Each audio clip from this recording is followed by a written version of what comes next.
하나님의 말씀을 함께 보시겠습니다. 오늘 우리에게 주신 하나님의 말씀 여호수아 3장 1절에서 6절까지 말씀입니다. 제가 봉독하겠습니다.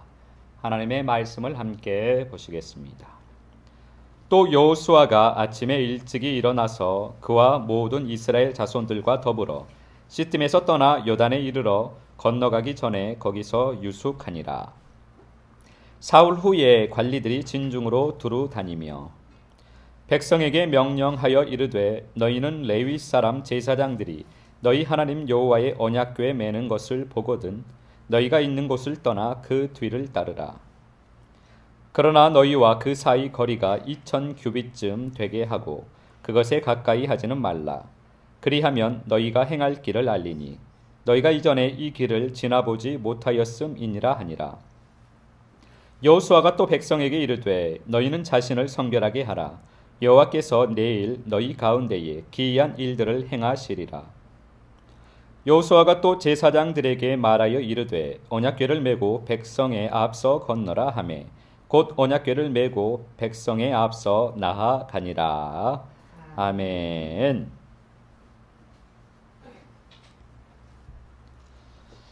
오늘은 생명과 생각이라는 제목으로 우리가 하나님 아버지의 마음을 잠시 살펴보도록 하겠습니다. 여호수아서는 이스라엘 백성이 가나안에 들어가서 가나안을 하나님의 나라로 만들어가는 역사의 기록입니다. 하나님께서 이스라엘 백성으로 하여금 이러한 삶을 살도록 인도하신 것입니다. 이스라엘 백성들이 그냥 가나안에 들어가서 가나안 점령하는 전쟁을 한 것이 아니라 하나님의 말씀에 따라서 하나님의 인도하심을 따라서 하나님께서 그렇게 하도록 인도하여 주신 것입니다. 그리고 그것을 하나님께서 기록하게 하신 것입니다. 이것은 하나님께서 우리에게 하나님의 나라를 만들어가는 과정을 보여주시는 말씀인 것입니다. 하나님의 나라는 어떻게 만들어야 하는지 그 과정을 우리에게 보여주시기 위하여서 여호수아서의 역사적인 사건을 그렇게 만들어 가신 것입니다. 그래서 여호수아 말씀을 통해서 우리의 마음을 어떻게 하나님의 나라로 만들어 가는가를 우리는 보게 되는 것입니다. 앞으로 우리가 여호수아 말씀을 계속 나눌 때 이 말씀이 우리 안에서 성취가 될 것입니다. 여호수아 말씀을 여러분이 먹을 때, 함께 말씀을 보면서 말씀을 먹을 때 여러분의 마음이 하나님의 나라로 점점 확장되어져 갈 것입니다. 우리 마음에 하나님의 나라가 세워지는 것은 말씀을 지식적으로 알아서 되는 것이 아닙니다. 우리가 말씀을 먹으면 그 말씀이 우리 안에서 하나님의 나라를 만들어 가는 것입니다. 지식인 말씀이 아니라 우리가 먹은 말씀이, 그 말씀이 우리 마음을 하나님의 나라로 만들어 갑니다. 예수님께서는 하나님의 나라는 여기 있다 저기 있다 할 것이 아니고 너희 안에 있다, 그렇게 우리에게 말씀을 하셨습니다. 예수님의 말씀처럼 하나님의 나라는 다른 곳에 있는 것이 아닙니다. 하나님의 나라는 우리 안에 있는 것입니다. 다른 말로 하나님의 나라, 우리 마음 안에 하나님의 나라를 만들라라는 말씀입니다. 예수님의 말씀처럼 우리의 마음이 하나님의 나라가 되어야 하는데 어떻게 하나님의 나라를 만들어 갈 것인가? 여호수아서를 통하여서 우리에게 그것을 말씀해 주시는 것입니다. 여호수아서에 나오는 가나안의 전쟁은 우리의 마음을 하나님의 나라로 만들어가는 영적인 전쟁을 하나님께서 우리의 눈으로 볼 수 있도록 그렇게 역사적으로 인도하여 주신 사건이라는 것입니다. 그래서 여호수아서를 보면 하나님의 나라를 어떻게 만들어 가는가, 그것에 대하여서 우리의 영적인 전쟁을 눈으로 환히 볼 수 있는 그림처럼 그리면서 우리가 보면서 영적인 전쟁을 할 수 있다라는 것입니다. 막연한 것이 아니라, 영적인 전쟁은 막연한 것이 아니라 말씀을 보면서, 그림을 보듯이 말씀을 보면서 우리가 하나님의 나라를 만들어가는 영적인 전쟁을 할 수 있다는 것입니다. 이렇게 인도하신 우리 하나님 아버지의 사랑 너무나 감사한 것입니다. 우리가 그 영적인 여정을 말씀을 따라서 가고 있습니다. 주님의 손을 잡고 우리가 이 말씀의 여정을 잘 걸어가기를 소망합니다. 여호수아 3장 1절에서 3절 말씀 함께 보시겠습니다. 제가 봉독하겠습니다. 또 여호수아가 아침에 일찍이 일어나서 그와 모든 이스라엘 자손들과 더불어 시팀에서 떠나 요단에 이르러 건너가기 전에 거기서 유숙하니라. 사흘 후에 관리들이 진중으로 두루 다니며 백성에게 명령하여 이르되 너희는 레위 사람 제사장들이 너희 하나님 여호와의 언약궤 매는 것을 보거든 너희가 있는 곳을 떠나 그 뒤를 따르라. 아멘. 정탐꾼들의 말을 들은 여호수아는 아침 일찍 일어나 요단 앞까지 나가게 됩니다. 가나안에 들어가기 위하여서. 이것이 바로 믿는 사람의 자세입니다. 민수기서의 정탐꾼의 그 사건과는 다르게 여호수아서에는 정탐꾼들의 보고를 듣고 난 후에 사람들의 반응이 전혀 기록되어져 있지 않습니다. 딱 하나의 반응은 그들은 보고를 듣고 나서 다음 날 바로 여호수아가 그 자리를 자기가 서 있던 자리를 떠나서 가나안에 들어가기 위하여서 요단 앞에 이르렀다라고 말씀을 하고 있습니다. 다른 반응은 전혀 없습니다. 민수기와 다르게. 그들은 정탐꾼들을 통해서 하신 주님의 말씀, 하나님의 마음을 믿은 것입니다. 가타부타 말할 것이 없었습니다. 믿고 지체 없이 떠납니다. 다음 날 일찍. 믿는 사람은 고민하거나 지체함이 없습니다. 바로 말씀을 따라 행하게 됩니다. 그러나 사람의 생각이 있으면 말씀을 따라 바로 순종할 수가 없는 것입니다. 믿음이 있는 것은 하나님의 생각으로 가득 찬 것이고 믿음이 없다라는 것은 사람의 생각으로 가득 차 있다라는 것입니다. 내 생각이 없어야, 사람 생각이 없어야 말씀에 바로 순종할 수가 있는 것입니다. 그것이 바로 믿음입니다. 믿음이 있는 사람은 사람 생각이 없는 사람입니다. 다른 말로 하면 믿음이 있는 사람은 주님 생각으로 가득 차 있는 사람이 믿음이 있는 사람입니다. 우리들은 이 생각이 없을 수가 없습니다. 항상 생각이 있습니다. 누구나가 다 생각 없이 살 수가 없습니다.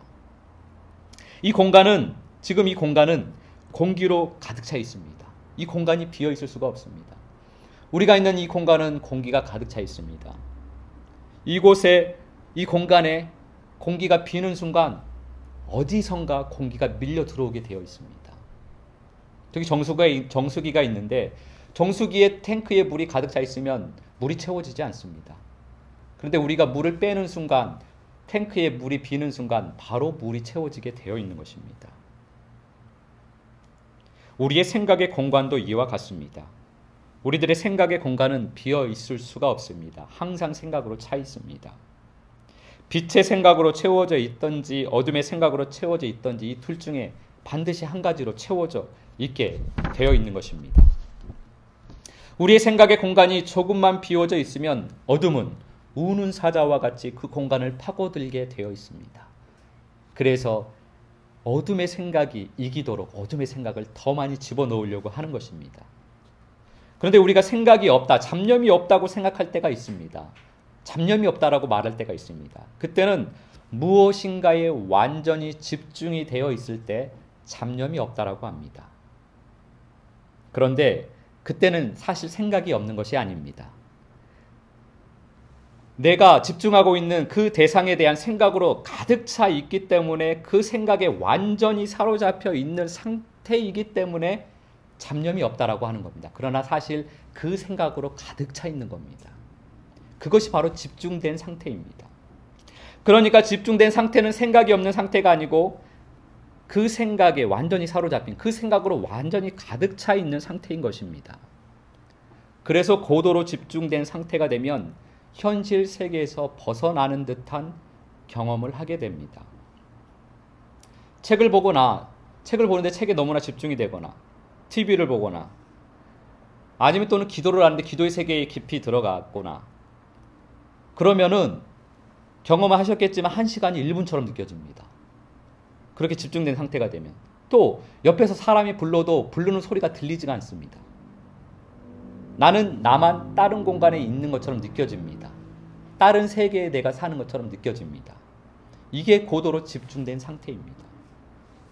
우리는 이렇게 집중된 상태가 주님에게 집중된 상태로 살아야만 합니다. 주님께 완전히 사로잡힌 상태로 살지는 못하더라도 적어도 주님에게 집중되어져 있는 상태로는 살아야만 합니다. 하루 종일 주님에게 완전히 사로잡혀 살기는 사실 힘이 듭니다. 기도하는 그 잠깐의 순간은 우리가 주님에게 완전히 사로잡혀서 영 안에 들어가면 딴 세계 안에 살아갈 수는 있으나 우리는 삶을 살아야 하니까 주님께 완전히 사로잡힌 상태로는 하루 종일 살 수 없을지라도 적어도 주님에게는 집중되어져 있는 상태로 우리는 항상 그렇게 살아야만 합니다. 그렇게 할 때 주님의 마음을 우리는 느낄 수가 있고 주님의 말씀에 바로 반응을 하여서 말씀에 순종을 할 수 있는 것입니다. 우리가 주님에게 집중되어 있지 못하고 반대로 나에게 집중되어 있으면 주님의 말씀에 사람의 반응을 하게 됩니다. 그러면 민수기 14장에 나오는 첫 번째 가나안 정탐 때와 같이 하나님 말씀 앞에서 내 상황을 내세우고 내 능력 없음, 내 여건이 안 되는 것을 불평 불만하면서 걱정 근심하면서 하나님을 향해서 불평 불만하고 걱정 근심하고 우리는 할 수 없어. 다시 애굽으로 돌아가자. 이런 상황이 벌어지게 되는 것입니다. 그 결과는 우리가 알고 있듯이 내 생각에 죽는 광야의 연단을 더 많이 받아야 하는 것입니다. 창세기 22장 3절, 마태복음 2장 13절 14절, 사도행전 16장 7절에서 10절 말씀 함께 보시겠습니다. 제가 봉독하겠습니다. 먼저 창세기 22장 3절입니다. 아브라함이 아침에 일찍이 일어나 나귀의 안장을 치우고 두 종과 그의 아들 이삭을 데리고 번제에 쓸 나무를 쪼개어 가지고 떠나 하나님이 자기에게 일러주신 곳으로 가더니 마태복음 2장 13절 14절입니다. 그들이 떠난 후에 주의 사자가 요셉에게 현몽하여 이르되 헤롯이 아기를 찾아 죽이려 하니 일어나 아기와 그의 어머니를 데리고 애굽으로 피하여 내가 내게 이르기까지 거기 있으라 하시니 요셉이 일어나서 밤에 아기와 그의 어머니를 데리고 애굽으로 떠나가. 사도행전 16장 7절에서 10절 말씀입니다. 무시아 앞에 이르러 비두니아로 가고자 애쓰되 예수의 영이 허락하지 아니하시는지라. 무시아를 지나 두로아로 내려갔는데 밤에 환상이 바울에게 보이니 마게도냐 사람 하나가 서서 그에게 청하여 이르되 마게도냐로 건너와서 우리를 도우라 하거늘. 바울이 그 환상을 보았을 때 우리가 곧 마게도냐로 떠나기를 힘쓰니 이는 하나님이 저 사람들에게 복음을 전하라고 우리를 부르신 줄로 인정함이러라. 아멘. 하나님께서 아브라함에게 사랑하는 아들 이삭을 바치라고 말씀을 하십니다. 그때 아브라함은 아침 일찍 일어나 말씀에 순종하여서 말씀하신 곳으로 길을 떠납니다. 하나님께서 요셉에게 애굽으로 피하라고 말씀을 하십니다. 요셉은 즉시로 일어나서 말씀에 순종하여 애굽을 향하여서 길을 떠납니다. 바울이 무시아에서 비두니아로 가려고 합니다. 그러나 하나님께서는 그에게 마게도냐로 가라고 말씀을 하십니다. 그는 즉시로 마게도냐를 향해 길을 떠나기 위해 힘써 나아갑니다. 이것이 바로 하나님의 말씀을 산 사람들의 삶입니다. 말씀 앞에서 바로 순종을 하는 것입니다. 즉시로 순종을 하는 것입니다. 이러한 삶은 내 생각이 없는 사람이 살 수 있는 것입니다. 요한복음 13장 2절, 창세기 3장 5절 6절 말씀입니다. 요한복음 13장 2절 함께 보시겠습니다. 마귀가 벌써 시몬의 아들 가룟 유다의 마음에 예수를 팔려는 생각을 넣었더라. 창세기 3장 5절 6절 말씀입니다. 너희가 그것을 먹는 날에는 너희 눈이 밝아져 하나님과 같이 되어 선악을 알 줄 하나님이 아심이니라. 여자가 그 나무를 본즉 먹음직도 하고 보암직도 하고 지혜롭게 할 만큼 탐스럽기도 한 나무인지라. 여자가 그 열매를 따먹고 자기와 함께 있는 남편에게도 주매 그도 먹은지라. 아멘. 사단은 이렇게 어둠의 생각을 우리에게 계속 넣고 있습니다. 물론 주님께서도 하나님께서도 우리에게 빛의 생각을 계속 넣어주십니다. 그런데 우리가 함께 본 이 말씀처럼 사람인 우리는 어둠의 생각을 더 좋아합니다. 그래서 어둠의 종이 되어서 어둠이 넣어주는 생각으로 너무나 쉽게 살아갑니다. 그래서 죄의 종으로, 육신의 종으로 우리가 사는 겁니다. 우리가 어떠한 생각 속에 있으면 그 생각이 우리의 삶이 되게 됩니다. 사단이 가룟 유다에게 예수를 팔 생각을 집어넣어 줬습니다. 그러면 가룟 유다는 빨리 그 예수를 팔 생각을 떨쳐버렸어야만 했습니다. 빨리 그 생각을 끊어야만 하는데, 그런데 그는 그 생각 속에 계속 사로잡혀 있는 겁니다. 언제 예수님을 팔아야 될까? 예수님을 팔아야 되는데, 그래서 내가 돈을 얻어야 하는데, 예수님을 따라다녀봤자 더 이상 부를 얻을 수가 없겠네. 그 생각을 계속하는 겁니다. 어떻게 해야지? 어떤 방법을 하면 좋을까? 시기는 어떤 시기에 하면 좋을까? 결국 그의 그 생각 속에서 그렇게 계속 생각 속에 사로잡혀서 그 생각 속에 살다 보니까 그 생각이 삶이 되어서 가룟 유다는 예수님을 파는 삶을 살아버린 겁니다.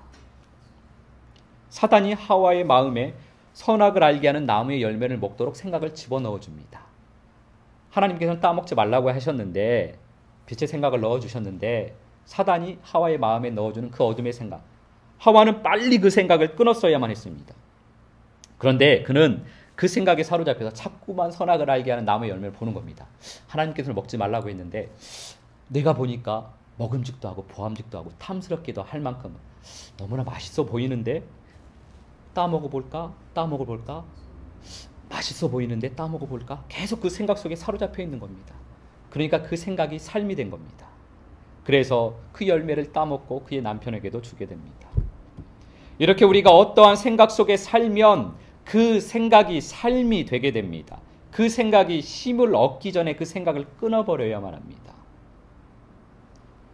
그래서 우리는 어둠의 생각이 들어오면 빨리 그 생각을 끊어내야만 합니다. 그리고 빛의 생각으로 채워야만 합니다. 빛의 생각 속에 살다 보면, 빛의 생각에 사로잡혀 살다 보면 빛의 삶이 저절로 사라집니다. 빛의 삶은, 말씀의 삶은 내가 살려고 노력해서 사는 것이 아니고 주님께서 넣어주신 그 생각, 주님께서 넣어주신 그 말씀 안에 내가 거하다 보면은 사라지는 것입니다. 이것이 주님께서 우리에게 주신 은혜인 것입니다. 우리는 빨리 어둠의 생각을 끌어버리고 빛의 생각으로 채워야만 합니다. 그러면 어둠의 생각을 끊으려면 어떻게 해야지 끊을 수가 있을까요? 내가 끊어야지 하고 결단하고 노력한다고 되는 것이 아닙니다. 끊으려고 대항하다 보면 오히려 그 생각이 점점 우리 안에서 강해지는 것을 느끼실 것입니다. 생각을 끊으려고 하면 그 생각은 점점 우리 안에서 강해집니다. 오히려 그 생각에 사로잡혀버립니다. 그 생각을 끊으려면 그 생각을 그냥 무시해버려야만 합니다. 그리고 주님을 바라보면 됩니다. 주님을 어떻게 바라볼 수 있을까요? 너무나 쉽습니다. 그것은 주님께서 그 방법을 우리에게 말씀해 주셨습니다. 말씀 기도를 하고 생명의 노래를 부르면 됩니다. 그게 주님을 바라보는 겁니다. 그리고 그렇게 하면, 주님을 바라보면 우리 생각 안에 빛의 생각으로 가득 채워지는 것입니다. 말씀 기도를 하고 생명의 노래를 하는 이유는 빛으로, 주님의 생각으로 가득 채우기 위함인 것입니다. 그렇게 하면, 그렇게 빛으로 가득 채워지면 우리가 항상 주님에게 집중되어져 있는 상태가 되는 것이고, 우리 주님의 마음이 느껴지고 알아지고, 주님의 말씀하심이 느껴지고 알아지고, 그래서 말씀에 순종하고 말씀이 삶이 되는 것입니다. 그게 그리스도의 향기입니다. 그게 그리스도의 몸의 삶입니다. 이번 한 주간도 말씀이 삶이 되는, 그리스도의 향기가 되는 아름다운 삶이 되시기를, 주님 생각으로 가득 채워져서 주님만 바라보고 살아가시는 아름다운 한 주간의 삶이 되시기를 우리 주 예수 그리스도 이름으로 축복합니다.